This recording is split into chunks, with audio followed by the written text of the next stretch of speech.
सतनाम श्री वाहिगुरु साहिब जीओ। गुरमुख नाम निरंजन पाए, गुरमुख हम शब्द जलाए। गुरमुख नाम निरंजन पाए। वाहिगुरु जी का खालसा वाहिगुरु जी की फतेह। कोट ब्रह्मंडां दे मालक जुगो जुगे अटल शब्द अवतार दसां पातशाहियां दी आत्मक जोत धन धन सतगुरु श्री गुरु ग्रंथ साहिब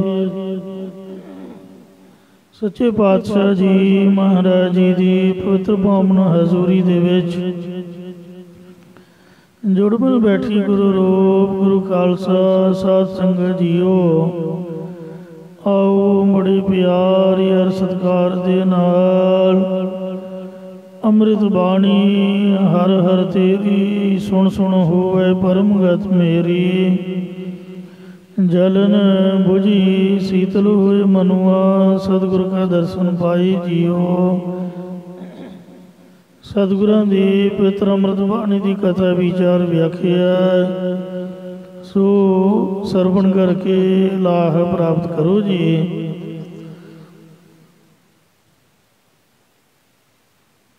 एक बार आप उच्ची बोल के कह दो सतनाम श्री वाहिगुरु जी। सतनाम श्री वाहिगुरु साहिब जीओ। गुरमुख नाम निरंजन पाए। रामकली महला पहला सिद्ध गोष्ठ सलेख हेठ गुरबाणी की कथा विचार प्रारंभ है। अज 42वीं पौड़ी विच भी गुरु साहब गुरमुखां दी लक्षण दस रहे हैं कि गुरमुख नाम निरंजन पाए। गुरमुख जन पूरे गुरां द्वारा निरंजन माया काल तो रहत परमेश्वर के नाम नू प्राप्त करते हैं। इसी प्रकार गुरमुख नाम निरंजन पाए। गुरमुख नाम जप के निरंजन परमेश्वर नू पाउंदे हन। गुरमुख हम शब्द जलाए। गुरमुख जन देह दी हंगता नू ब्रह्म अभ्यास रूप अग्नि दे नाल साड़ सुटदे हन। शब्द अर्थ है ब्रह्म सो शब्द ब्रह्म अभ्यास रूप अग्नि दे नाल देह अध्यास नू साड़ सुटदे ने। इसी प्रकार गुरमुख हम शब्द जलाए। सो जिहड़े गुरमुख ने वो गुरु उपदेश की कमाई द्वारा जो हमें है उन्होंने साड़ देंदे हन। क्योंकि हमें दीर्घ रोग है दारू पी समाहे। कृपा करे जे अपनी तां गुर का शब्द कमाहे। जद गुरु जी दे शब्द की कमाई रूप दारू दवाई गुरमुख लैंदे ने। नानक कहे सुनो जनो इत संयम दुख जाए। साहब कथन करते ने इस संयम के द्वारा इस उपाय के द्वारा हमें दा दीर्घ रोग वो चलिया जाता है। गुरमुख साचे के गुण गाए। वाहिगुरु गुर मंत्र है जप हमें खोई। भाई गुरदास साहब जी का बचन है ਸੋ ਗੁਰਮੁਖ ਜਨ ਹਰ ਵਕਤ ਸੱਚੇ ਅਕਾਲ ਪੁਰਖ ਦੇ ਗੁਣ ਗਾਉਂਦੇ ਰਹਿੰਦੇ ਹਨ। ਗੁਰਮੁਖ ਸਾਚਾ ਰਹਿ ਸਮਾਏ। ਇਹ ਅਰਦਾਸਾਂ ਕਰਦੇ ਰਹਿੰਦੇ ਨੇ, ਬਿਸਰ ਨਾਹੀ ਦਾਤਾਰ ਆਪਣਾ ਨਾਮ ਦੇਹੋ। ਗੁਣ ਗਾਵਾਂ ਦਿਨ ਰਾਤ ਨਾਨਕ ਚਾਹੋ ਇਹੋ। ਗੁਰਮੁਖ ਜਨ ਹਰ ਵਕਤ ਇਸ ਚਾਹੋ ਇਸ ਮਲ੍ਹਾਰ ਦੇ ਵਿੱਚ ਰਹਿੰਦੇ, ਸੱਚੇ ਸਰੂਪ ਦੇ ਵਿੱਚ ਸਮਾਏ ਭਾਵ ਜੁੜੇ ਰਹਿੰਦੇ ਹਨ। ਗੁਰਮੁਖ ਸਾਚ ਨਾਮ ਪਤਿ ਉਤਮ ਹੋਏ। ਗੁਰਮੁਖ ਜਨਾਂ ਦੀ ਸੱਚੇ ਨਾਮ ਦੀ ਜਪਣੇ ਕਰਕੇ ਇਸ ਲੋਕ ਦੇ ਵਿੱਚ ਇੱਜ਼ਤ ਹੁੰਦੀ ਹੈ ਅਤੇ ਪਰਲੋਕ ਦੇ ਵਿੱਚ ਵੀ ਸ੍ਰੇਸ਼ਟਤਾ ਦੇ ਸਹਿਤ ਹੁੰਦੇ ਹਨ। ਇਸੇ ਪ੍ਰਕਾਰ ਗੁਰਮੁਖ ਸਾਚ ਨਾਮ ਪਤਿ ਉਤਮ ਹੋਏ। ਗੁਰਮੁਖ ਜਨ ਸੱਚੇ ਨਾਮ ਦੁਆਰਾ ਪਤੀ ਪਰਮੇਸ਼ਰ ਦੀ ਪ੍ਰਾਪਤੀ ਕਰਕੇ ਲੋਕ ਪਰਲੋਕ ਦੇ ਵਿੱਚ ਸ੍ਰੇਸ਼ਟ ਹੋ ਜਾਂਦੇ ਹਨ। ਨਾਨਕ ਗੁਰਮੁਖ ਸਗਲ ਭਵਨ ਕੀ ਸੋਝੀ ਹੋਏ। ਸਤਿਗੁਰੂ ਸਾਹਿਬ ਜੀ ਕਥਨ ਕਰਦੇ ਕਿ ਗੁਰਮੁਖ ਜਨਾਂ ਨੂੰ ਸਾਰੇ ਲੋਕਾਂ ਦੀ ਗਿਆਤ ਹੋ ਜਾਂਦੀ ਹੈ, ਭਾਵ ਜੋ ਕੁਝ ਦੁਨੀਆ ਅੰਦਰ ਵਰਤਾਰਾ ਵਰਤਦਾ ਹੈ ਉਸ ਦੀ ਗਿਆਤ ਹੋ ਜਾਂਦੀ ਹੈ, ਜਾਂ ਮਿਥਿਆ ਰੂਪਤਾਦ ਕਰਕੇ ਗਿਆਤ ਹੋ ਜਾਂਦੀ ਹੈ। ਇਸੇ ਪ੍ਰਕਾਰ ਗੁਰ ਨਾਨਕ ਗੁਰਮੁਖ ਸਗਲ ਭਵਨ ਕੀ ਸੋਝੀ ਹੋਏ। ਜੋ ਸਾਰੇ ਭਰਮ ਭਵਨਾਂ ਦੇ ਵਿੱਚ ਬ੍ਰਹਮ ਵਿਆਪਕ ਹੈ ਉਸ ਦੀ ਗੁਰਮੁਖਾਂ ਨੂੰ ਗਿਆਤ ਹੋ ਜਾਂਦੀ ਹੈ, ਜਾਂ ਸਾਰੇ ਲੋਕਾਂ ਦੀ ਗਿਆਤ ਹੋ ਜਾਂਦੀ ਹੈ। ਜਾਂ ਮਹਾਰਾਜ ਸੱਚੇ ਪਾਤਸ਼ਾਹ ਫਰਮਾਉਂਦੇ ਨੇ, ਨਾਨਕ ਗੁਰਮੁਖ ਸਗਲ ਭਵਨ ਕੀ ਸੋਝੀ ਹੋਏ। ਜੋ ਗੁਰਮੁਖ ਨੇ ਉਹਨਾਂ ਨੂੰ ਜਾਗਰਤ, ਸੁਪਨ, ਸਖੋਪਤ, ਇਹ ਤਿੰਨ ਅਵਸਥਾ ਰੂਪੀ ਤਿੰਨਾਂ ਭਵਨਾਂ ਦੀ ਇਹਦੇ ਵਿੱਚ ਪਾਉਣ ਵਾਲੇ ਮਨ ਨੂੰ ਰੋਕਣ ਦੀ ਗੁਰਮੁਖਾਂ ਨੂੰ ਸਾਹਿਬ ਕਹਿੰਦੇ ਸੋਝੀ ਪ੍ਰਾਪਤ ਹੋ ਜਾਂਦੀ ਹੈ। ਇੱਥੇ 42 ਪੌੜੀਆਂ ਸੰਪੂਰਨ ਹੋਈਆਂ। ਜਦ ਗੁਰਾਂ ਨੇ ਪ੍ਰੇਮੀ ਸਿੱਧ, ਮੰਗਲਨਾਥ, ਗੋਪੀ ਚੰਦ ਅਤੇ ਭਰਤਰੀ ਆਦਿ ਪ੍ਰਸ਼ਨਾਂ ਦੇ ਉੱਤਰ ਦੇ ਦਿੱਤੇ ਤਾਂ ਇਤਨੇ ਨੂੰ ਜੋ ਝਗੜਾਲੂ ਸਿੱਧ ਫਲ ਫੁੱਲ ਖਾਣ ਦੇ ਬਹਾਨੇ ਪ੍ਰਸ਼ਨ ਜੇਤੇ ਕਰਨ ਗਏ ਹੋਏ ਸਨ, ਉਹ ਦੁਬਾਰਾ ਪ੍ਰਸ਼ਨ ਜੇਤੇ ਕਰਕੇ ਵਾਪਸ ਆ ਗਏ। ਉਹਨਾਂ ਵਿੱਚੋਂ ਇੱਕ ਸਿੱਧ ਨੇ ਕੁਝ ਹੋਰ ਪ੍ਰਸ਼ਨ ਕੀਤੇ, ਲੋ ਪਿਆਰ ਨਾਲ ਸੁਣੋ। ਕਵਣ ਮੂਲਾ। ਪਹਿਲਾ ਪ੍ਰਸ਼ਨ, ਸੰਸਾਰ ਦਾ ਮੁੱਢ ਰੂਪ ਕੌਣ ਹੈ? ਜਾਂ ਇਸੇ ਪ੍ਰਕਾਰ ਕਵਣ ਮੂਲਾ। ਭਜਨ ਸਿਮਰਨ ਦਾ ਮੁੱਢ ਕਿਹੜਾ ਹੈ? ਜਾਂ ਇਸੇ ਪ੍ਰਕਾਰ ਕਵਣ ਮੂਲਾ। ਚਿੱਤ ਨੂੰ ਟਿਕਾਉਣ ਦਾ ਮੁੱਢ ਕੌਣ ਹੈ? ਕਵਣ ਮਤ ਵੇਲਾ। ਦੂਸਰਾ ਸਵਾਲ ਕਿ ਸ਼ੁਭ ਮਤੀ ਦੀ ਪ੍ਰਾਪਤੀ ਦਾ ਵੇਲਾ ਵਕਤ ਉਹ ਕਿਹੜਾ ਹੈ? ਤੇਰਾ ਕਵਣ ਗੁਰੂ। ਤੀਸਰਾ ਪ੍ਰਸ਼ਨ, ਤੇਰਾ ਗੁਰੂ ਕੌਣ ਹੈ? ਜਿਸ ਕਾ ਤੂੰ ਚੇਲਾ। ਜਿਸ ਦਾ ਤੂੰ ਚੇਲਾ ਸੇਵਕ ਹੈ। ਕਵਣ ਕਥਾ ਲੇ। ਚੌਥਾ ਪ੍ਰਸ਼ਨ, ਉਹ ਕਿਹੜੀ ਕਥਾ ਹੈ ਜਿਸ ਨੂੰ ਲੈ ਕੇ ਤੂੰ ਰਹ ਨਿਰਾਲੇ। ਗੁਰੂ ਸਾਹਿਬ ਦੁਨੀਆ ਤੋਂ ਅਸੰਗ ਰਹਿੰਦੇ ਹੋ, ਭਾਵ ਸੰਸਾਰ ਦੇ ਮੋਹ ਦੇ ਵਿੱਚ ਨਹੀਂ ਫਸਦੇ। ਉਹ ਕਥਾ ਸਾਨੂੰ ਵੀ ਸੁਣਾ ਦਿਓ, ਸਾਨੂੰ ਵੀ ਸਿਖਾ ਦਿਓ। ਬੋਲੇ ਨਾਨਕ। ਸਤਿਗੁਰੂ ਨਾਨਕ ਦੇਵ ਸਾਹਿਬ ਜੀ ਕਥਨ ਕਰਦੇ ਹਨ ਕਿ ਇਹ ਬਾਬਾ ਬੁੱਢਾ ਸਾਹਿਬ ਜੀ ਤੇ ਭਾਈ ਲਹਿਣਾ ਸਾਹਿਬ ਜੀ। ਸੁਣਹੁ ਤੁਮ ਬਾਲੇ। ਫਿਰ ਸਾਨੂੰ ਸਿੱਧਿਓਂ ਬੋਲਣ ਲੱਗੇ ਕਿ ਹੇ ਬਾਲਕੇ ਤੂੰ ਸੁਣਨਾ ਕਰ।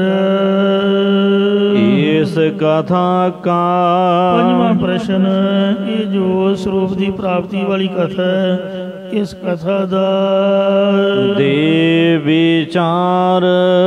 ਇਹਦਾ ਵਿਚਾਰ ਸਾਨੂੰ ਦੱਸ ਦੇ, ਭਾਵ ਉਤਰ ਦੇ। ਭਵ ਜਲਾ। ਛੇਵਾਂ ਪ੍ਰਸ਼ਨ, ਜੋ ਸੰਸਾਰ ਸਮੁੰਦਰ ਦੀ ਤਰ੍ਹਾਂ ਹੈ, ਸ਼ਬਦ ਲੰਗਾਵਣ ਹਾਰ।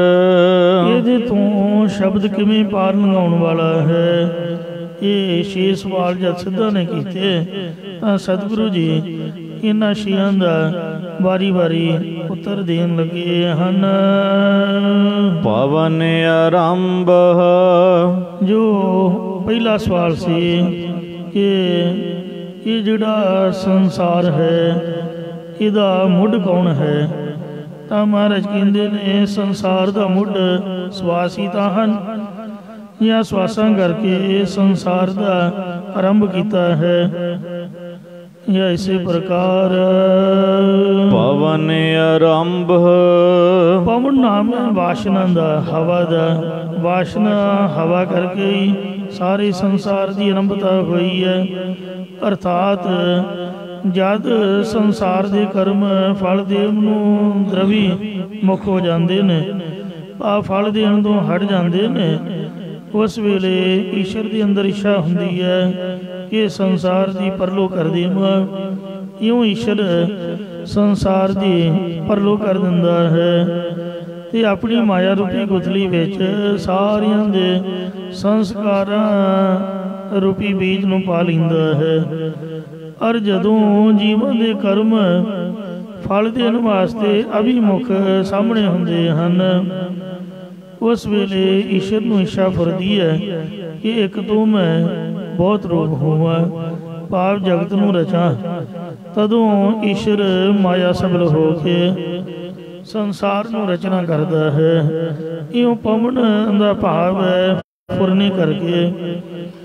ਇਹਦੇ ਕਰਕੇ ਹੀ ਸਾਰਾ ਸੰਸਾਰ ਪ੍ਰਾਰੰਭ ਹੋਇਆ ਹੈ।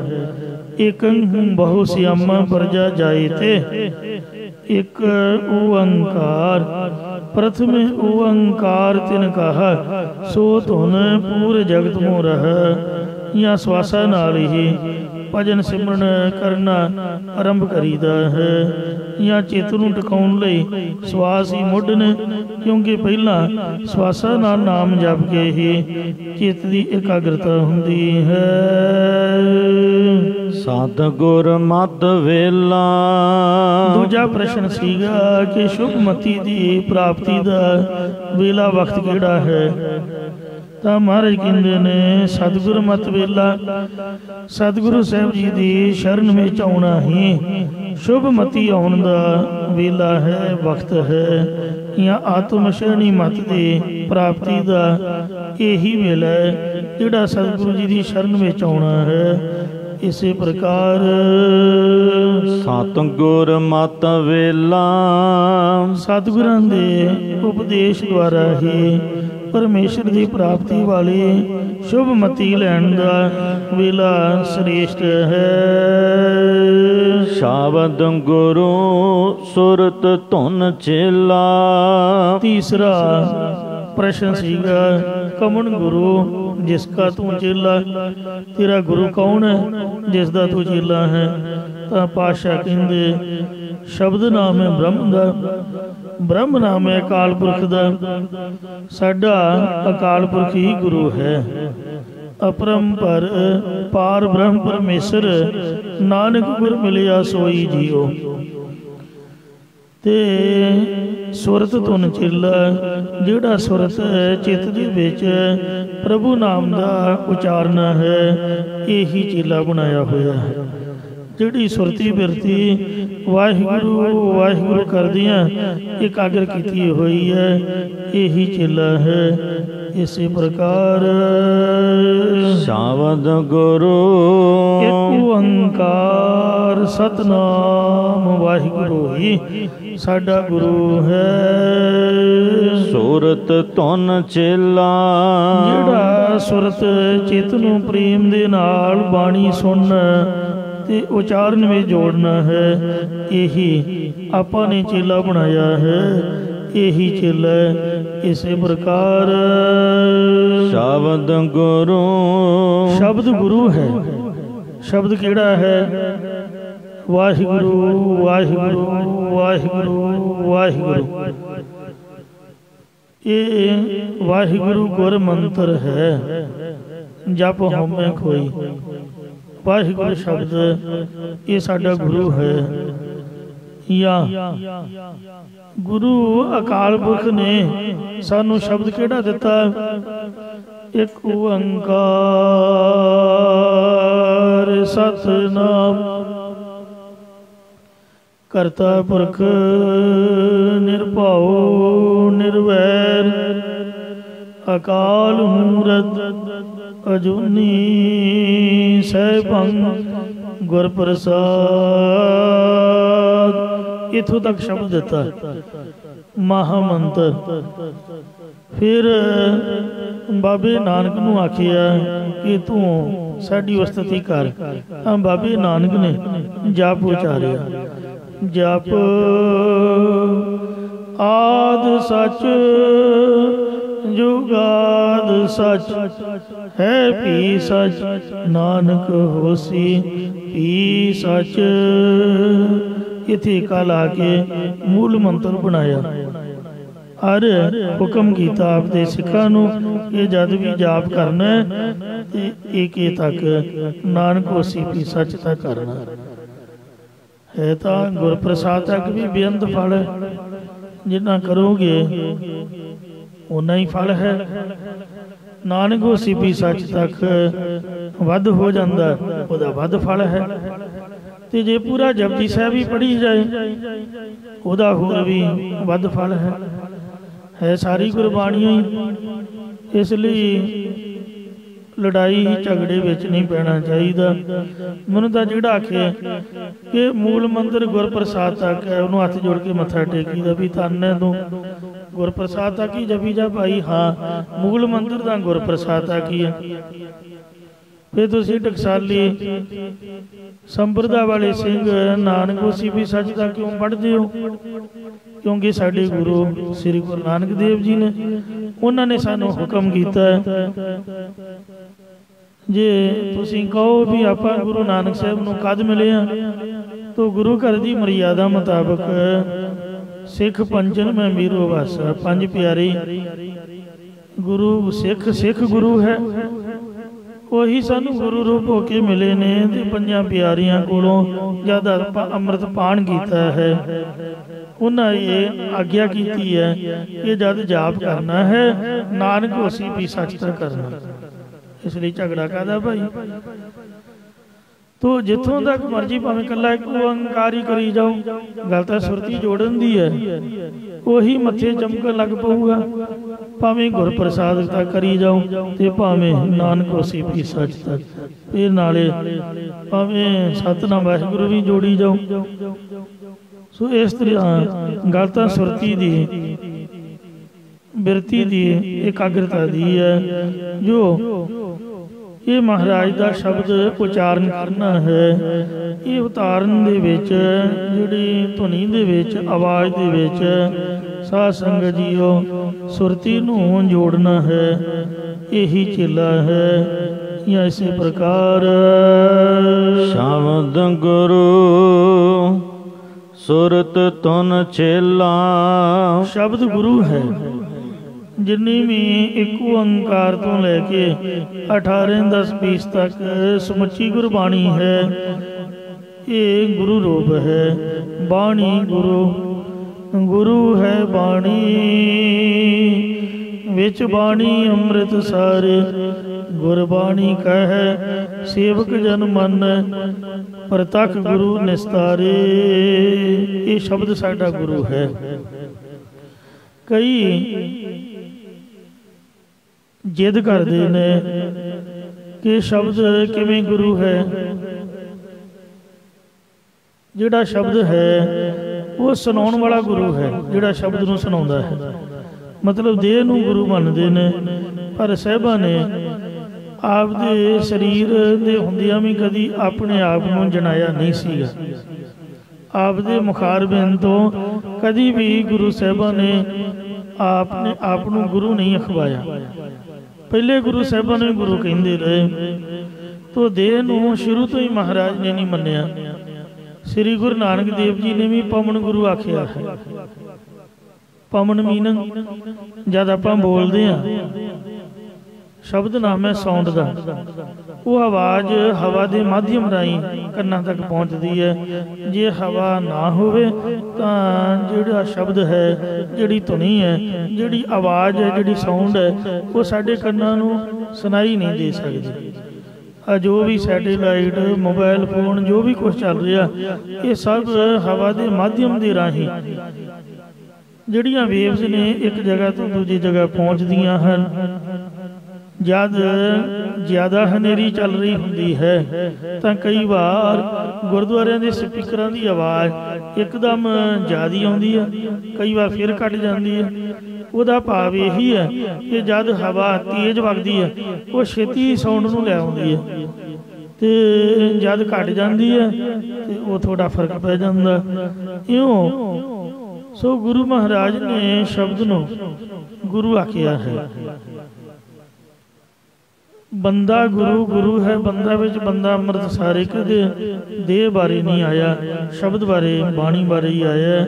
ਸੋ ਸਮੁੱਚੀ ਗੁਰਬਾਣੀ, ਗੁਰਬਾਣੀ ਦਾ ਮਤਲਬ ਹੀ ਹੈ ਕਿ ਬਾਣੀ ਗੁਰੂ ਹੈ।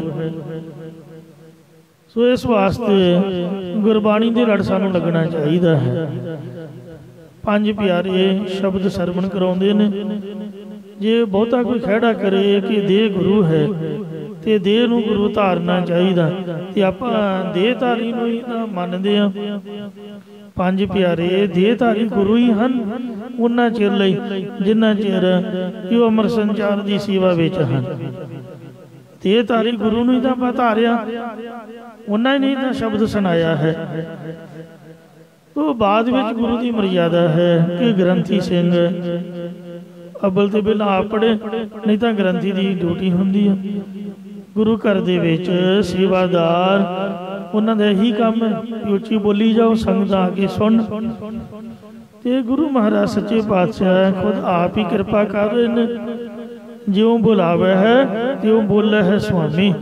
ਆਪਣੇ ਆਪ ਸਾਨੂੰ ਕਿੱਥੇ ਬੋਲ ਆਉਂਦਾ, ਇਹ ਤਾਂ ਮਹਾਰਾਜ ਦੀ ਬਾਣੀ ਹੋਈ ਹੈ ਜਿਹਦੇ ਰਾਹੀਂ ਆਪਾਂ ਬੋਲ ਰਹੇ ਹਾਂ। ਤੇ ਇਸ ਲਈ ਇਹ ਮਹਾਰਾਜ ਸੱਚੇ ਪਾਤਸ਼ਾਹ ਜੀ ਤਾਂ ਹਨ ਸੰਗਤ ਦੇ ਵਿੱਚ ਸੰਗਤ ਹਰ ਪ੍ਰਭ ਵਸੈ ਜੀਓ। ਸੰਗਤ ਦੇ ਵਿੱਚ ਹੀ ਮਹਾਰਾਜ ਦਾ ਵਸ। ਗੱਲ ਤਾਂ ਸੁਰਤੀ ਬਿਰਤੀ ਟਿਕਾਉਣ ਦੀ ਹੈ। ਜੇ ਜਾਪ ਨਹੀਂ ਕਰੋਗੇ, ਸੁਰਤੀ ਨਹੀਂ ਟਿਕਾਓਗੇ ਤੇ ਫਿਰ ਗੁਰੂ ਵੀ ਕੀ ਕਰੇਗਾ। ਇਹ ਸੁਰਤੀ ਦਾ ਲਗਾਤਾਰ ਟਿਕਣਾ ਇਹ ਚੀਲਾ ਹੈ। ਇਹ ਸ਼ਬਦ ਗੁਰਬਾਣੀ ਸਾਡਾ ਗੁਰੂ ਹੈ। ਅਗਾਧ ਗਾਥਾਲੇ ਰਹੋ ਨਿਰਾਲਾ। ਉਹ ਕਿਹੜੀ ਕਥਾ ਹੈ ਜਿਹਨੂੰ ਸੁਣ ਕੇ ਤੁਸੀਂ ਸੰਸਾਰ ਤੋਂ ਅਸੰਗ ਹੋਏ ਹੋ। ਚੌਥੇ ਪ੍ਰਸ਼ਨ ਦਾ ਮਹਾਰਾਜ ਉੱਤਰ ਦਿੰਦੇ, ਅਕਥ ਕਥਾ ਲੈ। ਕਥਨ ਤੋਂ ਰਹਿਤ ਸਰੂਪ ਦੀ ਕਥਾ ਲੈ ਕੇ ਰਹੋ ਨਿਰਾਲਾ। ਅਸੀਂ ਸੰਸਾਰ ਤੋਂ ਅਸੰਗ ਰਹਿੰਦੇ ਆ। ਇਸੇ ਪ੍ਰਕਾਰ ਅਗਾਧ ਕਥਾ ਲੈ ਰਹੋ ਨਿਰਾਲਾ। ਜੋ ਸ਼ਕਤੀ ਬਿਰਤੀ ਕਰਕੇ ਕਥਨ ਤੋਂ ਰਹਿਤ ਕਥਾ ਹੈ, ਔਰ ਜੋ ਲਖਣਾ ਬਿਰਤੀ ਕਰਕੇ ਕਥਨ ਕਰੀਦੀ ਹੈ, ਉਸ ਨੂੰ ਲੈਣ ਭਾਵ ਗ੍ਰਹਿਣ ਕਰਕੇ ਅਸੀਂ ਦੁਨੀਆ ਤੋਂ ਅਸੰਗ ਰਹਿੰਦੇ ਹਾਂ। ਨਾਨਕ ਜੁਗ ਜੁਗ ਗੁਰ ਗੋਪਾਲਾ। ਸਤਿਗੁਰੂ ਮਹਾਰਾਜ ਸਾਹਿਬ ਕਥਨ ਕਰਦੇ ਨੇ ਕਿ ਹੇ ਸਿੱਧੋ, ਜੁਗਾਂ ਜੁਗਾਂ ਵਿੱਚ ਪ੍ਰਿਥਵੀ ਦਾ ਪਾਲਕ ਪਰਮੇਸ਼ਰ ਹੀ ਸਾਡਾ ਸਤਿਗੁਰੂ ਹੈ, ਜਾਂ ਗੁਰੂ ਪਰਮੇਸ਼ਰ ਹੀ ਜੁਗਾਂ ਜੁਗਾਂ ਵਿੱਚ ਵਿਆਪਕ ਹੈ। ਜੁਗ ਜੁਗ ਸਤਿਗੁਰ ਧਰੇ ਅਵਤਾਰੀ। ਭਾਈ ਗੁਰਦਾਸ ਸਾਹਿਬ ਜੀ ਨੇ ਜੋ ਪੰਜ ਪਿਆਲੇ, ਪੰਜ ਪੀਰ, ਛਠਮ ਪੀਰ ਬੈਠਾ ਗੁਰ ਭਾਰੀ। ये पौड़ी उचारी है। इसकी अंतली पौड़ी अंतली पंक्ति ये लिखी है कि जुग जुग सतगुर धरे अवतारी। इयों जुगां जुगां दे विच गुरु परमेश्वर ही साध संगत जी व्यापक है। पृथ्वी का पालक परमेश्वर जुगां जुगां विच साडा सतगुरु है। मतलब कलयुग के गुरु नहीं, सतयुग के ध्रुव ते प्रहलाद होए, उन्हां दे भी गुरु गुरु नानक साहब होए ते तां ही उन्होंने परम गति की प्राप्ति हुई। इयों जुगां जुगां दे जिहड़े दुष्ट दमन जी ने वो सतयुग तो ही चले आउंदे ने। हेमकुंड साहब सतयुग जी का चौंकड़ा लाया, जिन्ने उत्थे साधु संत सीगे उन्हां दे गुरु दुष्ट दमनी सी तां दुष्ट दमनी तां सन। फिर 10वें अवतार दे विच आके सारी सृष्टि के गुरु बने। इयों सारे युगां च गुरु नानक साहब ते गुरु गोबिंद सिंह जी, नानक गुरु गोबिंद सिंह पूर्ण गुर अवतार, बाकी सब संत भगत अधूरे रहे ने। इको एक 10वें पातशाह ते गुरु नानक साहब 10 ही स्वरूप जेड़े वो पूर्ण गुरु साहब हो के अवतरे ने। इयों जुगां जुगां दे विच पृथ्वी का पालक अकाल पुरख वाहिगुरु ही गुरु बन के ते दुनिया नूं तारन लई आया है। एक शब्द जित कथा विचारी। इको गुरां दा उपदेश है, जिस करके स्वरूप लखना ते तटस्थी लखना द्वारा स्वरूप की प्राप्ति वाली कथा की विचार की है। गुरमुख हूँ मैं अगन निवारी। मुखी गुरां दे शब्द द्वारा देह की हंकता रूप अग्नि नूं नाम रूप पानी दे नाल निवृत्त करके संसार समुंदर तो पार हो जाईदा है। फिर सिद्धा ने होर प्रश्न कीते। मैन के दंता क्यों खाइया सार। सवाल है कि दंद ने मोम दे ते मोम दे दंदां दे नाल लोहा किवें खाधा जा सकदा है। जित गर्भ जाए सो कवन आहार। जिहड़ी कणक है, कणक दुध है, दही है, देसी घ्यो है, ये खा के तां बंदा मोटा हुंदा। मोटा मतलब मोटा नाम धराई है, वड्डा सारा नां रखा लैंदा, फलाना फलाना फलाना फलाना, ते बड़ियां आपदे नाल उपाधियां लाउंदा है। यानी कि हंकार विच फुੱਲ जांदा है। ते कणक दुध दही घ्यो तो बगैर दसो किहड़ा भोजन है जिस दे खाण दे नाल मोटे नहीं होईदा, सगों मोटापा चलिया जांदा, यानी कि फुੱਲੀदा नहीं। हंकार दे विच आके आफरीदा नहीं, खांदियां सारी अफरेवा जिहा हो जाता। तो जिहदे नाल अफरेवा ना होए, हंकार चलिया जाए, वो किहड़ा भोजन है जी, कृपा करके दसो। डॉक्टर हकीम तो बड़ा रौला पाउंदे ने, कोई कहंदा आ ना खाओ, कोई कहंदा आ ना खाओ। ते पहला सुनीदा हुंदा भी रोटी नाल पानी पीओ, ते जद ये पका लिया ते हुण कहंदे भी पीओ ही ना। ते कोई कहंदा पहला पीओ, कोई कहंदा बाद च पीओ। तो इस तरीके दे नाल दुनिया नूं कमला बनाया होया। कोई कहंदा वध पीओ, कोई कहंदा वध ना पीओ। तो इस तरह महाराज सो प्रतख तौर पर भी ते अंतरीव तौर पर भी साडा फरीमा दूर हो जाए, जिस करके शरीर नार्मल रहे, जिस तरह का रब ने बनाया। महाराज सच्चे पातशाह साडा हंकार जिहड़ा है, जिवें बचपन दे विच जिहड़ी निमरता सीगी वो हुण लभी दी है, इस तरह की निमरता आ जाए, साडा हंकार चलिया जाए। वो किहड़ा भोजन है जी, लोग टेस्ट कराउंदे ने ते किहदे तो अलर्जी है, सानू दसो भी सानू किहतों अलर्जी है जी, तुसीं दसो महाराज, कृपा करो जिहदे नाल साडा सब कुछ सही हो जाए। जो मानसिक स्थिति है ये साडी दिल और दिमाग की बिगड़ी हुई है, ਤੇ ਮਹਾਰਾਜ ਸੱਚੇ ਪਾਤਸ਼ਾਹ ਦੀ ਬਾਣੀ ਬਣੋ ਚਿੱਤ ਨਹੀਂ ਰੂਹ ਨਹੀਂ ਕਰਦੀ। ਸੰਗਤ 'ਚ ਬੈਠਣ ਨੂੰ ਇੱਕ ਮਿੰਟ ਵੀ ਘੜੀ ਵੀ ਜੀ ਨਹੀਂ ਕਰਦਾ। ਤੋ ਇਸ ਲਈ ਆਪ ਕਿਰਪਾ ਕਰੋ, ਇਹੋ ਜਿਹਾ ਭੋਜਨ ਦੱਸੋ ਜਿਹਦੇ ਨਾਲ ਸਾਡੀ ਸੁਰਤੀ ਜੁੜੀ ਰਹੇ ਤੇ ਹੰਕਾਰ ਇਹ ਚਲਿਆ ਜਾਵੇ। ਹਿਵੈ ਕਾ ਕਰਮਾ ਹਿਵੈ ਕਾ ਕਰ ਮੰਦਰ। ਤੀਸਰਾ ਪ੍ਰਸ਼ਨ, ਬਰਫ਼ ਹਿਮਾਲੇ ਦਾ ਘਰ ਹਿਰਦੇ ਰੂਪੀ ਮੰਦਰ ਕਿਵੇਂ ਹੋਵੇ? ਭਾਵ ਹਿਰਦੇ ਦੇ ਵਿੱਚ ਸ਼ਾਂਤੀ ਕਿਵੇਂ ਪ੍ਰਾਪਤ ਹੋਵੇ ਜੀ? ਅਗਨ ਪਿਰਾਹਨ। ਚੌਥਾ ਸਵਾਲ, ਸਰੀਰ ਦੇ ਅੰਦਰੋਂ ਕਾਮ ਕ੍ਰੋਧ ਆਦਿਕਾਂ ਦੀ ਅੱਗ ਦਾ ਪਿਰਾਹਨ ਚੋਲਾ ਕਿਵੇਂ ਦੂਰ ਹੋਵੇ ਜੀ? ਕਵਨ ਗੁਫਾ। ਪੰਜਵਾਂ ਸਵਾਲ, ਉਹ ਕਿਹੜੀ ਗੁਫਾ ਹੈ? ਜਿਤ ਰਹੈ ਅਵਾਹਨ। ਜਿਸ ਵਿੱਚ ਜੀਵ ਅਸਥਿਤ ਰਹਿਣਾ ਕਰੇ।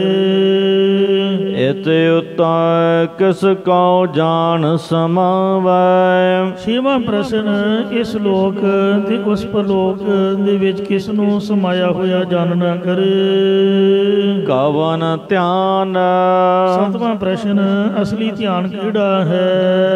ਮਨ ਮਨ ਹੈ ਸਮਾਵੈ। ਜੋ ਗੁਰਾਂ ਦੇ ਮੰਤਰ ਦੁਆਰਾ ਸ਼੍ਰੋਮਣੀ ਪਰਮੇਸ਼ਰ 'ਚ ਸਮਾਉਣਾ ਹੈ ਉਹ ਧਿਆਨ ਦੱਸੋ ਜੀ। ਕੋਈ ਕਹਿੰਦੇ ਫੋਟੋ ਦਾ ਧਿਆਨ ਧਾਰੋ, ਕੋਈ ਕਹਿੰਦੇ ਪੱਥਰ ਦੀ ਮੂਰਤੀ ਦਾ ਧਿਆਨ ਧਾਰੋ, ਕੋਈ ਕਹਿੰਦੇ ਅੱਖਾਂ ਬੰਦ ਕਰਕੇ ਭਰਵੱਟਿਆਂ ਦੇ ਵਿਚਕਾਰਲੀ ਜਗ੍ਹਾ ਦਾ ਧਿਆਨ ਧਾਰੋ। ਉਹਦੇ ਨਾਲ ਤਾਂ ਉਹੀ ਸਿਰ ਪੀੜ ਹੋਣ ਲੱਗ ਪੈਂਦਾ। ਤੇ ਤੁਸੀਂ ਦੱਸੋ ਜੀ ਕਿਹੜਾ ਧਿਆਨ ਪਰਮੇਸ਼ਰ 'ਚ ਸਮਾਈ ਕਰਾਉਂਦਾ? ਜਾਂ ਇਸੇ ਪ੍ਰਕਾਰ ਕਵਨ ਧਿਆਨ ਮਨ ਮਨ ਹੈ ਸਮਾਵੈ।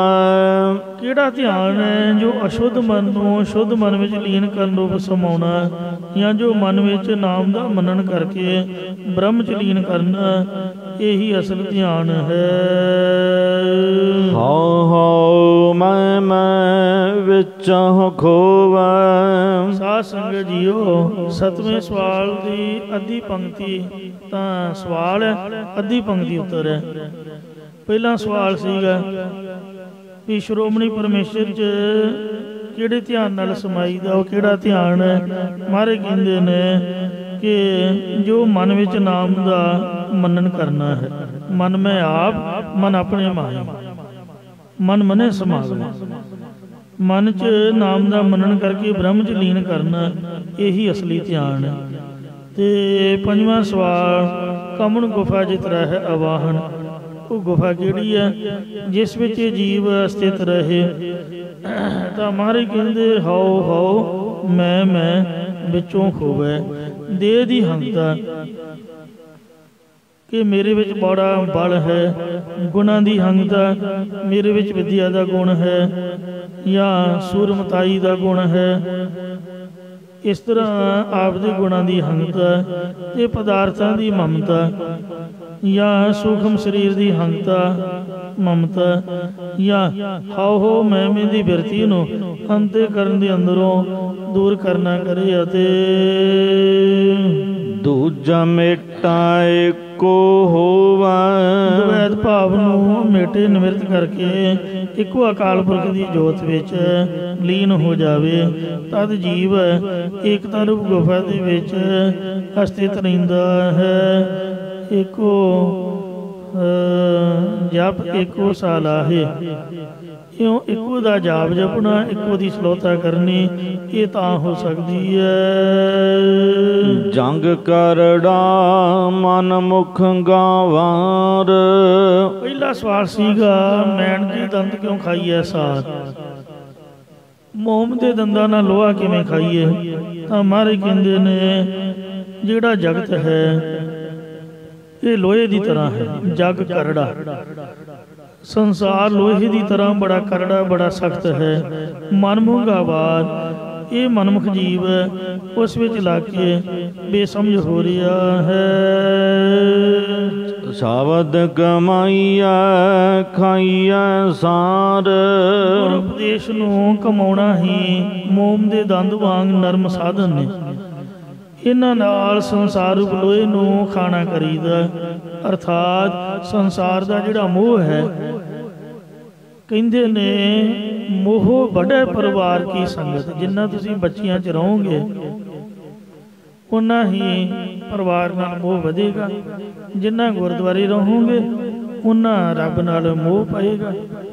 इसलिए है तो गल औखी पर है सच्ची।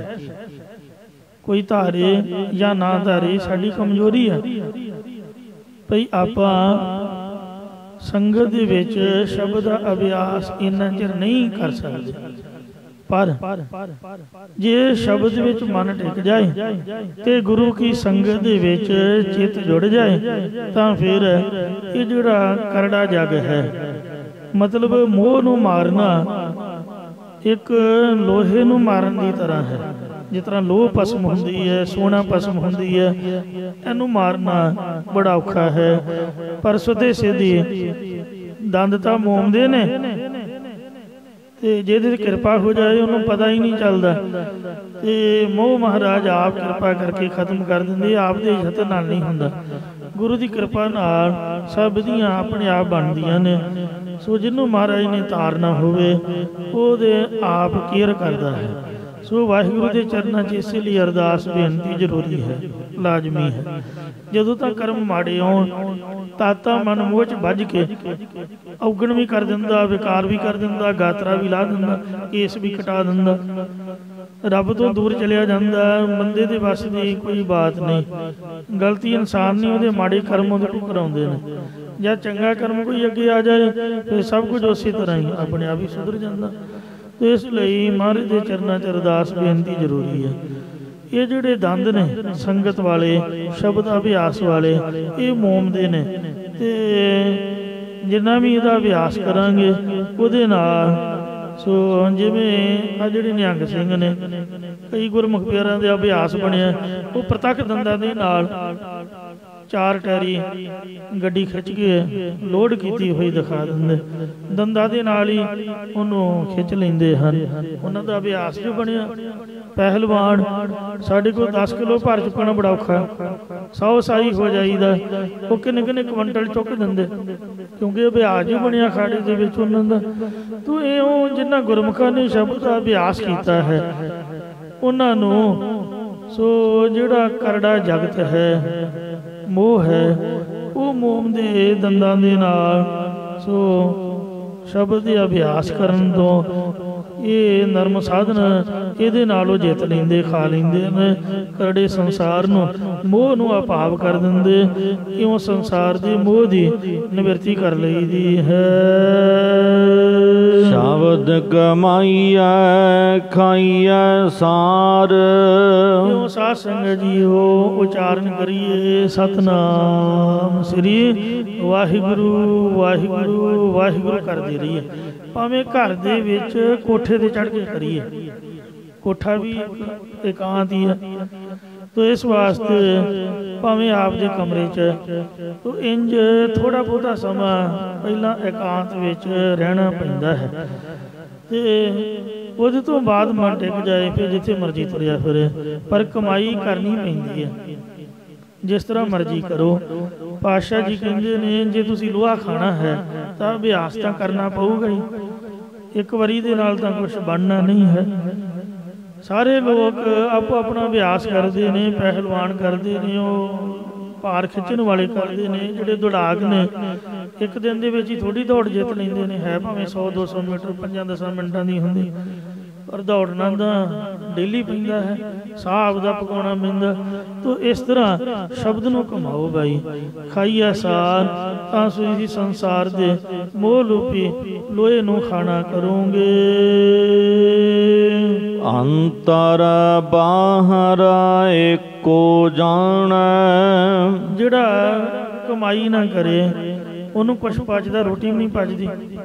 दुध पानी घ्यो खाना तो बड़ी दूर की गल है, खांदिया सारी ते भजना पैंदा।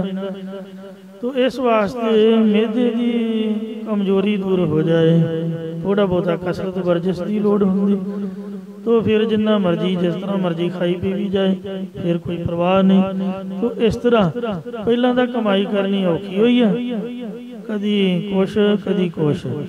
पर जद मन टिक जाए फिर महाराज बदो बदी कराउंदा। क्यों जिहड़ा लोहा खाना है ये कोई आम बंदे दी वस की बात नहीं, अभ्यास वाले ही खा सकते हैं। सो जिन्हों ने शब्द नूं कमाया वो संसार नूं लोहे की तरह अभाव कर देंदे, छक के उहदा मोह निमिरत कर देंदे हन। अंतर अंतर बाहर एको जाणै। छेवां सवाल सीगा कि एतुत किसको जान संभावे। इधर उधर इस लोक परलोक दे विच किसनूं जाने तां महाराज कहंदे ने किनूं जानना, वाहिगुरू नूं ही जानना। अंतर बाहर एको जाना। अंदर बाहर भाव लोक परलोक विच एक अद्वैत रूप परमेश्वर नूं जानना करे। नानक अगन मरै सतगुर कै पाणै।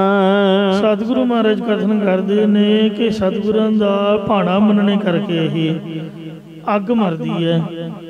अग किहड़ी है? साडे हिरदे विच लटा लट बल रही है, ईरखा दी अग है। आपां किसी दी शोभा वेख के किसी दी वडियाई वेख के बर्दाश्त नहीं करते, यही तो अग है। क्रोध की अग है, किसी का किया होया बचन आपां सहार नहीं सकते, क्रोध विच आ जाईदा। काल दी अग्नि है जो सबना नूं साड़ी जा रही है ते सबना नूं लई जा रही है। कई विद्वान 45वीं पौड़ी की अखीरली सारी तुक का प्रश्न बना के 46वीं पौड़ी की अखीरली तुक विच उत्तर दिंदे ने जो इंज भी है। तो महाराज सच्चे पातशाह की कृपा दे नाल ये जिहड़ी काल दी ईरखा दी दुविधा द्वै दी अग मरदी है। कवन ध्यान मन मन समावै। वो ध्यान किहड़ा है जिस करके मन मनौत वालों हट के शुद्ध स्वरूप परमात्मा में समा जाए। पातशाह इस पंक्ति दी राही उत्तर बख्शदे ने। नानक अगन मरै सतगुर कै पाणै। सतगुरु जी कथन करते कि गुरां दे हुक्म नूं मनन रूप ध्यान नूं धारना करे तां तृष्णा दी अग ईरखा दी अग ये मर जाती है अते मन मनौत वालों हट के शुद्ध स्वरूप परमात्मा दे विच समा जाता है। सच पैराता गर्भ निवारै। दूसरे सवाल दे अंदर सिद्धा ने किया सी कि हे महाराज जित गर्भ जाए सो कवन आहार। वो भोजन किहड़ा है जिहदे नाल हंकार चलिया जाए, अफरीमा दूर हो जाए। तां पातशाह फरमाउंदे ने सच भै राता। गुरु उपदेश द्वारा सच्चे परमेश्वर के भै दे विच डर दे विच रंगिया होया ही गर्भ निवारै हंकार निवृत्त हो सकता है। जिस तरह बकरी नूं जिन्ना मर्जी खवाई जाओ ते बस शेर दे कोल बन दिओ, वो डर दे नाल ही बेचारी सुक्की जाऊगी। ते उन्होंने पता होगा कि एक ना एक दिन मेरी मौत आ जानी है। कंधां ते लिखिया हुंदा कि परमात्मा हर मौत नूं हमेशा याद रखो। जिस रब ने सानू जान दिती है उन्हें वापस भी लैनी है। जिन्ना मर्जी खाओ पीओ हंडाओ हसो खेडो जो मर्जी करो, पर यह गल जरूर याद रखो भी सानू फतेह बुलानी पैनी है। ये बाग बगीचा हमेशा खड़िया नहीं रहना। नदियां बाहर विशनिया मेला संजोगी राम, इत्थे हमेशा मेला नहीं रहना है। ये मेले नूं छड्डना पैना है, छड्ड के तुरना पैना है। जे याद रखांगे तो अपने आप ही महाराज की कृपा रहूगी। पैंदे खाने यही सवाल श्री गुरु हरगोबिंद साहब जी ने किया सीगा, क्योंकि महाराज 6.5 फुट 7 फुट उच्चे लम्मे जवान सी, चंगा जुस्सा सीगा। ते बाबे बुढ़े ने जिहड़ा वर दिता भी मुक्का मार के तुरकां दे सिर भुन्निया करूगा। इउं महाराज इन्ने बल वाले सीगे जिथे पैर रखते धरती हिल जाती। ਪੈਂਦੇ ਖਾ ਕਹਿਣ ਲੱਗਾ ਵੀ ਮਹਾਰਾਜ ਤੁਸੀਂ ਕਹਿੰਦੇ ਅੰਮ੍ਰਿਤ ਵੇਲੇ ਉੱਠੋ, ਵਾਹਿਗੁਰੂ ਵਾਹਿਗੁਰੂ ਕਰੋ, ਤੇ ਮਹਾਰਾਜ ਸਾਥੋਂ ਦਾ ਉੱਠਿਆ ਨਹੀਂ ਜਾਂਦਾ, ਸਾਨੂੰ ਨੀਂਦ ਹੀ ਨਹੀਂ ਛੱਡਦੀ ਜੀ, ਤੇ ਸਾਨੂੰ ਤਾਂ ਜੇ ਚਿੱਤ ਲਾਈਏ ਤਾਂ ਵੀ ਨਹੀਂ ਲੱਗਦਾ ਜੀ, ਕਿਉਂਕਿ ਗੁਰੂ ਸਾਹਿਬ ਆਪ ਕਿਰਪਾ ਕਰਕੇ ਹੱਥੀਂ ਖੁਰਾਕ ਖਵਾਉਂਦੇ, ਤੇ ਖੁਰਾਕ ਖਾ ਖਾ ਕੇ ਚੰਗਾ ਉਹ ਵੀ ਤਗੜਾ ਹੋਇਆ ਸੀਗਾ, ਮਹਾਰਾਜ ਦੇ ਬਰਾਬਰ ਦੇ ਬਲ ਵਾਲਾ ਹੀ ਸੀਗਾ, ਤੇ ਮਾਣ ਵਿੱਚ ਕਈ ਵਾਰ ਕਹਿ ਵੀ ਦਿੰਦਾ ਵੀ ਆਪ ਗੁਰੂ ਸ਼ਕਤੀ ਵਰਤ ਕੇ ਮੇਰੇ ਉੱਪਰ ਭਾਰੂ ਹੋ ਜਾਂਦੇ, ਜੇ ਸ਼ਕਤੀ ਨਾ ਵਰਤੋ ਫਿਰ ਮੈਂ ਤੁਹਾਨੂੰ ਵੀ ਢਾ ਲਵਾਂ। ਤਾਂ ਗੁਰੂ ਸਾਹਿਬ ਮੁਸਕਰਾ ਕੇ ਕਹਿੰਦੇ ਪੈਂਦੇ ਖਾਂ ਮੱਲ ਅਖਾੜੇ ਵਿੱਚ ਘੋਲ ਕਬੱਡੀ 'ਚ ਸ਼ਕਤੀਆਂ ਨਹੀਂ ਵਰਤੀਦੀਆਂ ਸੀ, ਤਾਂ ਸਰੀਰ ਦਾ ਬਲ ਹੀ ਵਰਤੀਦੇ ਆ। ਤੋ ਇੰਜ ਜਦ ਮਹਾਰਾਜ ਨੂੰ ਸਵਾਲ ਕੀਤਾ ਤਾਂ ਗੁਰੂ ਸਾਹਿਬ ਮੁਸਕਰਾ ਕੇ ਕਹਿਣ ਲੱਗੇ ਵੀ ਤੂੰ ਕਿਹੋ ਜਿਹੀਆਂ ਗੱਲਾਂ ਮਾਰ ਰਿਹਾ, ਤੂੰ ਤਾਂ 7 ਦਿਨਾਂ ਦੇ ਅੰਦਰ ਅੰਦਰ ਚੜ੍ਹਾਈ ਕਰ ਜਾਣਾ, ਮਰ ਜਾਣਾ ਹੈ, ਤੂੰ ਗੱਲਾਂ ਮਾਰ ਰਿਹਾ। ਕਹਿੰਦਾ ਜੀ ਹੈ, ਉਹਦੀ ਸ਼ਰਧਾ ਵੀ ਸੀ ਮਹਾਰਾਜ ਦੇ ਉੱਪਰ, ਪਤਾ ਸੀ ਕਿ ਗੁਰੂ ਸਾਹਿਬ ਜਿਹੜਾ ਵਚਨ ਕਰਦੇ ਨੇ ਉਹ ਪੂਰਾ ਹੋ ਜਾਂਦਾ, ਝੂਠਾ ਵਚਨ ਗੁਰੂ ਸਾਹਿਬ ਨਹੀਂ ਬੋਲਦੇ, ਉਹਨੂੰ ਯਕੀਨ ਆ ਗਿਆ। ਫਿਰ ਉਹਨੇ ਖਾਣਾ ਪੀਣਾ, ਹੱਸਣਾ ਖੇਡਣਾ, ਸੌਣਾ, ਇੱਥੋਂ ਤੱਕ ਵੀ ਗੁਰਦੁਆਰੇ ਆਉਣਾ ਵੀ ਛੱਡ ਦਿੱਤਾ। ਕਹਿਣ ਦਾ ਭਾਵ ਕਿ ਜੀਓ ਹੀ ਨਾ ਕਰੇ, ਤੇ ਕੁਛ ਵੇਖਣ ਨੂੰ, ਕਿਸੇ ਨਾਲ ਬੋਲਣ ਨੂੰ, ਤੇ ਘਰ ਵਾਲੀ ਖਾਣ ਨੂੰ ਕਹੇ ਤੇ ਕਹੇ ਮੇਰਾ ਦਿਲ ਨਹੀਂ ਹੈ, ਮੈਨੂੰ ਭੁੱਖ ਨਹੀਂ ਹੈ। ਇਸ ਤਰੀਕੇ ਦੇ ਨਾਲ ਕਾਫੀ ਉਹ ਕਮਜ਼ੋਰ ਜਿਹਾ ਹੋ ਗਿਆ। ਦਿਨ ਗਿਣਦਾ ਰਿਹਾ, 1 ਦਿਨ, 2 ਦਿਨ, 4 ਦਿਨ, 5 ਦਿਨ, ਉਹ ਕਰਦਿਆਂ ਕਰਾਉਂਦੇ 8 ਦਿਨ ਲੰਘ ਗਏ, ਤੇ ਜਦ 8 ਦਿਨ ਵੀ ਲੰਘ ਗਏ, ਸੋਚਿਆ ਮਨਾ ਵੀ ਮਹਾਰਾਜ ਕਹਿੰਦੇ 7 ਦਿਨਾਂ ਦੇ ਅੰਦਰ ਅੰਦਰ ਮਰ ਜਾਣਾ, ਮੈਂ ਤਾਂ ਮਰਿਆ ਹੀ ਨਹੀਂ। ਆ ਕੇ ਫਿਰ ਗੁਰੂ ਮਹਾਰਾਜ ਨੂੰ ਕਹਿਣ ਲੱਗਾ ਵੀ ਤੁਸੀਂ ਤਾਂ ਮਹਾਰਾਜ ਮਖੌਲ ਕੀਤਾ, ਮੈਂ ਸੱਚ ਸਮਝ ਕੇ ਬੈਠ ਗਿਆ। ਮਹਾਰਾਜ ਕਹਿੰਦੇ ਕੀ ਹੋਇਆ? ਸਾਨੂੰ ਤਾਂ ਚੇਤਾ ਭੁੱਲ ਗਿਆ ਵੀ ਆਪਾਂ ਕੀ ਆਖਿਆ ਸੀ। ਕਹਿੰਦੇ ਤੁਸੀਂ ਆਖਿਆ ਸੀਗਾ 7 ਦਿਨਾਂ ਦੇ ਅੰਦਰ ਅੰਦਰ ਤੂੰ ਚੜ੍ਹਾਈ ਕਰ ਜਾਣਾ। ਮਹਾਰਾਜ ਕਹਿੰਦੇ ਹਾਂ, ਤੂੰ ਦਰਸ਼ਨ ਹੀ ਨਹੀਂ ਦਿੱਤੇ, ਇੰਨੇ ਦਿਨ ਆਇਆ ਹੀ ਨਹੀਂ, ਕਿੱਥੇ ਰਿਹਾ? ਕਹਿੰਦਾ ਜੀ ਮੈਂ ਤਾਂ ਵਚਨ ਆਪ ਦਾ ਸੱਚਾ ਮੰਨ ਕੇ ਸਭ ਕੁਝ ਹੀ ਛੱਡ ਬੈਠਾ, ਮੈਨੂੰ ਤਾਂ ਕੇਵਲ ਮੌਤ ਹੀ ਯਾਦ ਸੀਗੀ, ਤੇ ਆਪ ਦਾ ਵਚਨ ਹੀ ਮੈਂ ਸੋਚੀ ਗਿਆ।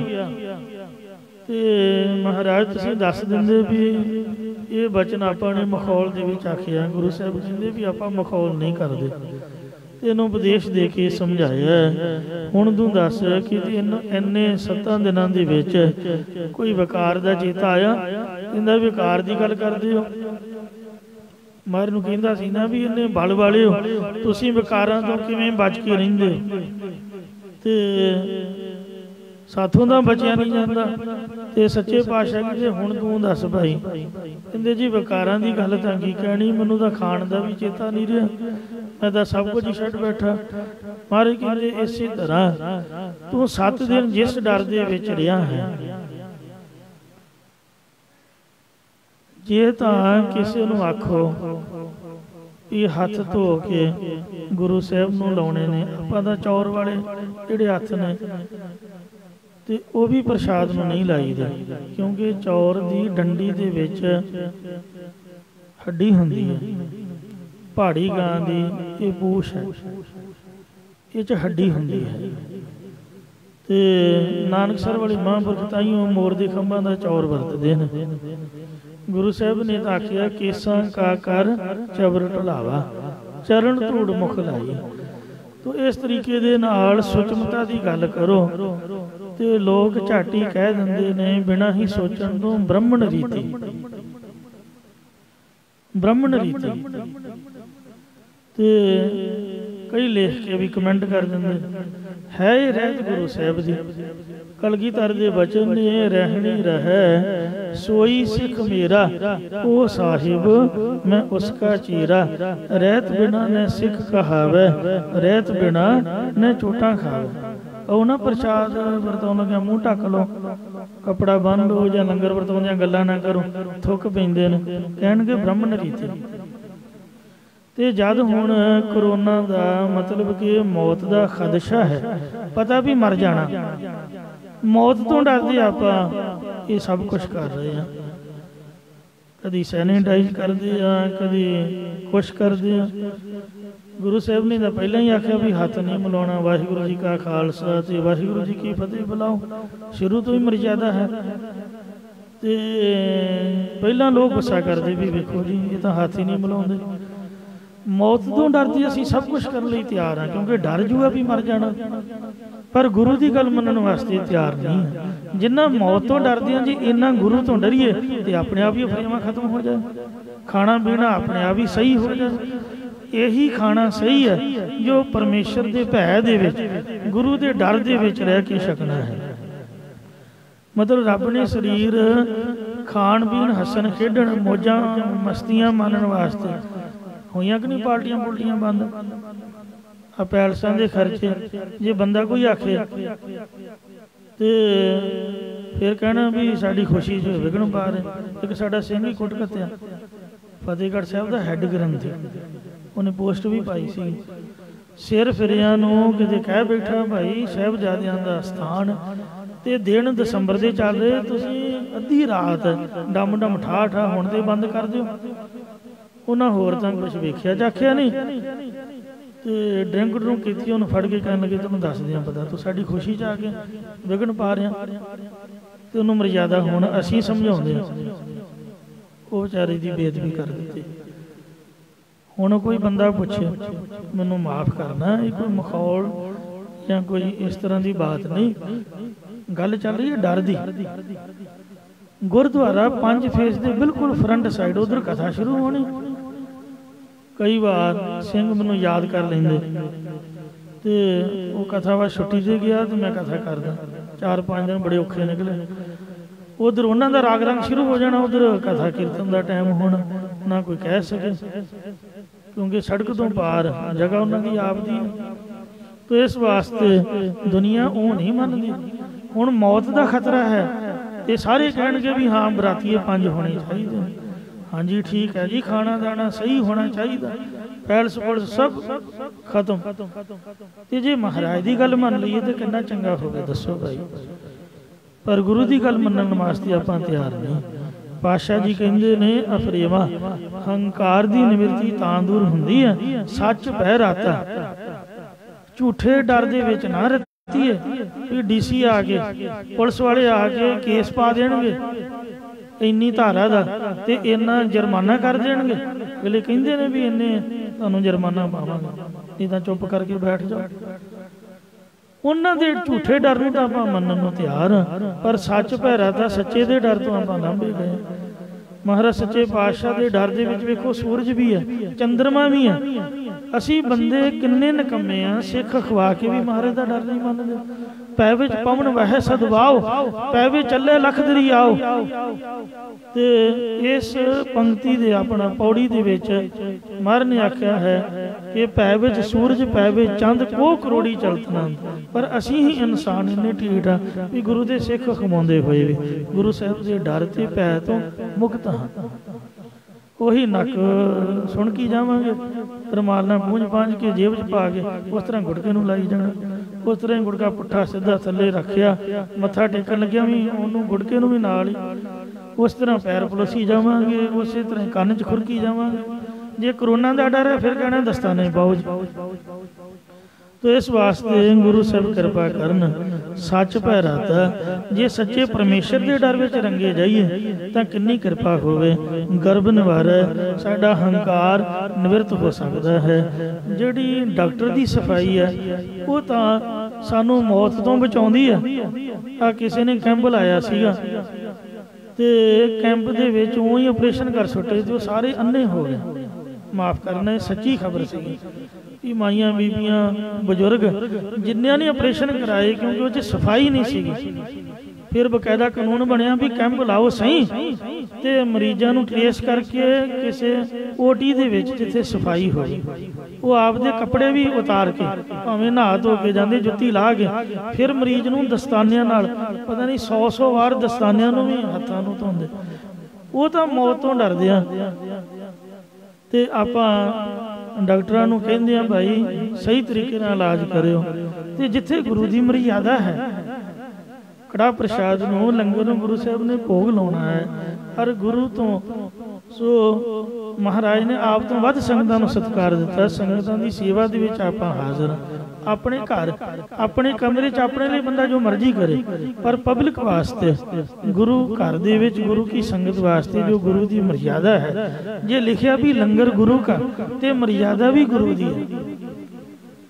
ਇੱਧਰਲੀ ਸਫਾਈ ਬ੍ਰਾਹਮਣ ਰੀਤੀ ਨਹੀਂ ਹੈ। ਜੇ ਡਾਕਟਰ ਦੀ ਸਫਾਈ ਸਾਧ ਸੰਗਤ ਜੀ ਉਹ ਨਿਯਮ ਹੈ, ਤੇ ਇਸੇ ਤਰ੍ਹਾਂ ਗੁਰੂ ਘਰ ਦੀ ਜਿਹੜੀ ਸਫਾਈ ਹੈ ਇਹ ਮਹਾਰਾਜ ਦੀ ਰਹਿਤ ਹੈ, ਗੁਰੂ ਦਾ ਹੁਕਮ ਹੈ। ਰਹਿਣੀ ਰਹੇ ਸੋਈ ਸਿੱਖ ਮੇਰਾ, ਉਹ ਸਾਹਿਬ ਮੈਂ ਉਸਕਾ ਚਿਹਰਾ। ਰਹਿਤ ਬਿਨਾਂ ਨੇ ਸਿੱਖ ਕਹਾਵੇ, ਰਹਿਤ ਬਿਨਾਂ ਦਰ ਚੋਟਾਂ ਖਾਵੇ। ਤੋ ਗੁਰੂ ਮਹਾਰਾਜ ਸਾਹਿਬ ਸੱਚੇ ਪਾਤਸ਼ਾਹ ਕਿਰਪਾ ਕਰਨ।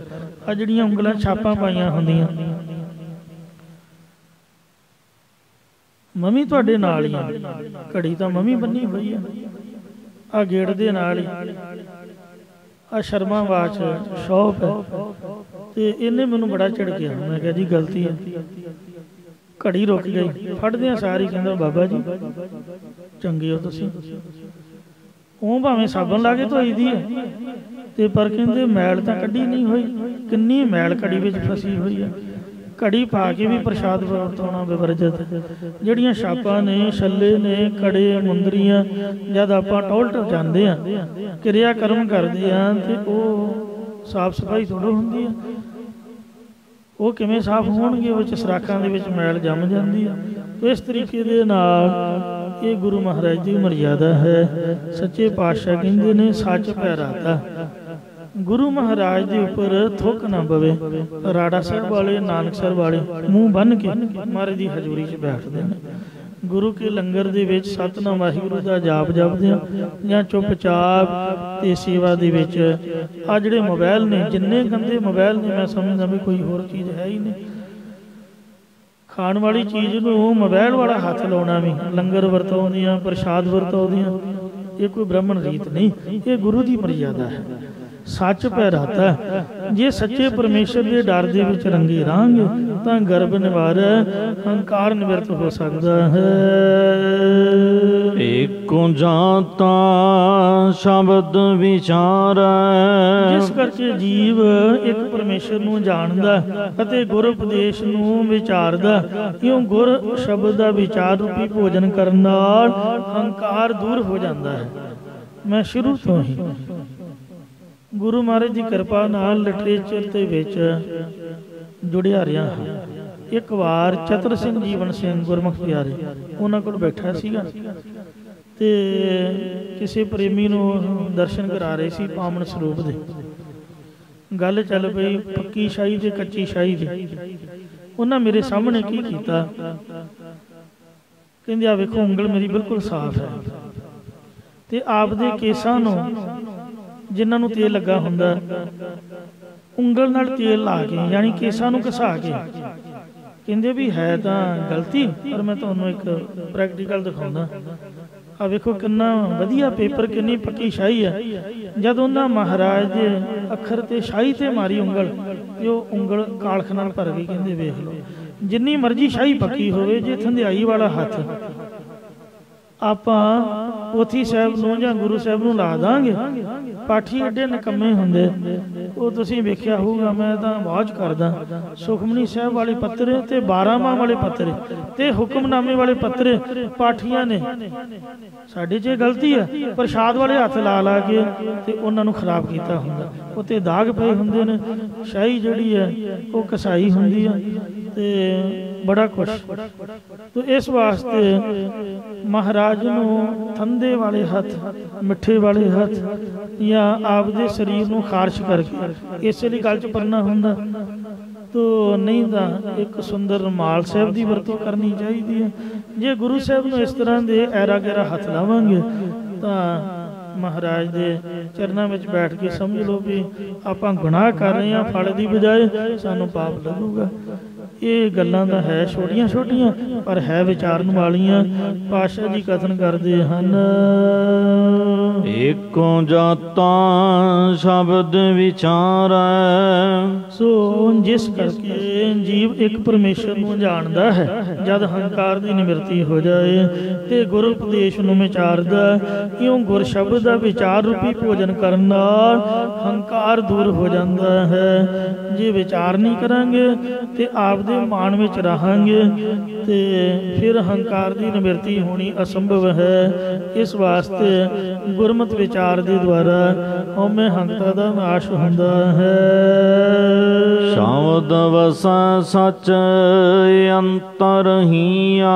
ਜਦ ਹਿਰਦੇ ਵਿੱਚ ਸੱਚਾ ਗੁਰੂ ਉਪਦੇਸ਼ ਵਸ ਜਾਵੇ ਤਦ ਮਹਾਰਾਜ ਕਥਨ ਕਰਦੇ ਨੇ, ਤਨ ਮਨ ਸੀਤਲ ਰੰਗ ਰੰਗੀਆ। ਤੀਸਰਾ ਸਵਾਲ ਸੀਗਾ ਕਿ ਹੇ ਗੁਰੂ ਸਾਹਿਬ ਜੀ, ਆਪ ਕਿਰਪਾ ਕਰਕੇ ਦੱਸੋ ਕਿ ਜਿਹੜਾ ਮਨ ਹੈ, ਹਿਵੈ ਘਰ ਘਰ ਮੰਦਰ, ਜਿਹੜਾ ਹਿਰਦਾ ਹੈ ਇਹ ਹਿਮਾਲਿਆ ਦਾ ਘਰ ਕਿਵੇਂ ਬਣੇ, ਮਤਲਬ ਠੰਡਾ ਠਾਰ ਕਿਵੇਂ ਹੋਵੇ। ਤਾਂ ਪਾਤਸ਼ਾਹ ਇਹ ਤੀਜੇ ਸਵਾਲ ਦਾ ਉੱਤਰ ਬਖਸ਼ਦੇ ਹਨ ਕਿ ਸ਼ਬਦ ਵਸੈ ਸੱਚ ਅੰਤਰ ਹੀ ਹੈ। ਸ਼ਬਦ ਦਾ ਅਭਿਆਸ ਕਰਦੇ ਹਾਂ, ਜਦ ਉਪਦੇਸ਼ ਮਨ ਚ ਵਸ ਜਾਏ ਤਾਂ ਤਨ ਮਨ ਸੀਤਲ ਰੰਗ ਰੰਗੀਆ। ਤਨ ਮਨ ਤਦ ਸਰੀਰ ਤੇ ਮਨ ਠੰਡਾ ਭਾਵ ਸ਼ਾਂਤੀ ਦੇ ਸਹਿਤ ਹੋ ਜਾਂਦਾ ਤੇ ਪ੍ਰੇਮ ਰੰਗ ਦੇ ਵਿੱਚ ਰੰਗਿਆ ਜਾਂਦਾ ਹੈ। ਕਾਮ ਕ੍ਰੋਧ ਬਿਖ ਅਗਨ ਨਿਵਾਰੇ। ਚੌਥਾ ਸਵਾਲ ਸੀਗਾ ਕਿ ਅਗਨ ਪਿਰਾਹਣ, ਸਰੀਰ ਦੇ ਅੰਦਰੋਂ ਕਾਮ ਕ੍ਰੋਧ ਆਦਿਕਾਂ ਦੀ ਅੱਗ ਦਾ ਚੋਲਾ ਕਿਵੇਂ ਦੂਰ ਹੋਵੇ। ਤਾਂ ਪਾਤਸ਼ਾਹ ਉੱਤਰ ਬਖਸ਼ਦੇ ਹਨ, ਕਾਮ ਕ੍ਰੋਧ ਬਿਖ ਅਗਨ ਨਿਵਾਰੇ।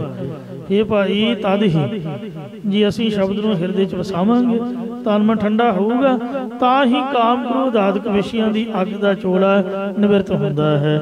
ਸਤਿਗੁਰੂ ਮਹਾਰਾਜ ਕਥਨ ਕਰਦੇ ਨੇ, ਨਾਨਕ ਨਦਰੀ ਨਦਰ ਪਿਆਰੇ। ਜਦ ਪਿਆਰੇ ਪਰਮੇਸ਼ਰ ਦੀ ਕਿਰਪਾ ਦ੍ਰਿਸ਼ਟੀ ਹੁੰਦੀ ਹੈ ਤਦ ਹੀ ਸਭ ਕੁਝ ਹੁੰਦਾ ਹੈ। ਆਪਦੀ ਮਰਜ਼ੀ ਦੇ ਨਾਲ ਕੁਝ ਨਹੀਂ ਹੋ ਸਕਦਾ। ਇਸ ਲਈ ਕਿਰਪਾ ਹਾਸਲ ਕਰਨ ਲਈ ਆਓ ਅਰਦਾਸ ਵਿੱਚ ਚਿੱਤ ਜੋੜੀਏ। ਗੁਰੂ ਸਾਹਿਬ ਮਹਾਰਾਜ ਕਿਰਪਾ ਕਰਨ, ਭੁੱਲਾਂ ਚੁੱਕਾਂ ਖਿਮਾ ਕਰਨੀਆਂ ਜੀ, ਅੱਗੇ ਤੋਂ ਸਮਤ ਬਖਸ਼ਣੇ। ਕਾਮ ਕ੍ਰੋਧ ਬਿਖ ਅਗਨ ਨਿਵਾਰੇ। ਨਾਨਕ ਨਦਰੀ ਨਦਰ ਪਿਆਰੇ। ਵਾਹਿਗੁਰੂ ਜੀ ਕਾ ਖਾਲਸਾ, ਵਾਹਿਗੁਰੂ ਜੀ ਕੀ ਫਤਿਹ।